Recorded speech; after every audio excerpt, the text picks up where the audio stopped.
Access bike ની full body kit માત્ર 5,800 રૂપિયામાં. BS4 અને BS6 ની બોડી કિટ માત્ર 5,800 માં. માર્કેટમાં 8,9,000, અહીંયા માત્ર 5,800. જેમાં આગળનો પંખો, આગળની પેનલ, આગળનું નાક, વાઇઝર ક્રોમ પટ્ટી, ફ્લોર પટ્ટી, સાઈડના પડિયા, પાછળની પ્લેટ માત્ર 5,800 માં ઘરે બેઠા મોકલી આપવામાં આવશે.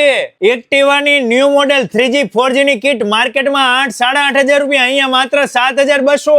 જેમાં આગળનો પંખો, આગળની પેનલ, આગળનું નાક, વાઇઝર, સાઈડના પડિયા, પાછળની પ્લેટ, ફોર કમ્પ્લીટ માત્ર 7,200 રૂપિયામાં. સ્પ્લેન્ડર બાઇકની BS6 ની 10 આઇટમની કિટ માત્ર 4,500 રૂપિયામાં. આ સિવાય એક્ટિવાના દરેક મોડલ, એક્સેસના દરેક model, Aviator, Jupiter, FZ, R15, Fascino, Fazer, Wego, Honda, Hero, Yamaha, TVS, Royal Enfield જેવા દરેક બાઇકની કિટ તમને ઘરે બેઠા મોકલી આપવામાં આવશે, એ પણ માર્કેટ કરતા એકદમ વ્યાજબી ભાવમાં. દરેક બાઇકના સ્પેર પાર્ટ અને કેબલ મળી રહેશે, એ પણ હોલસેલ ભાવમાં.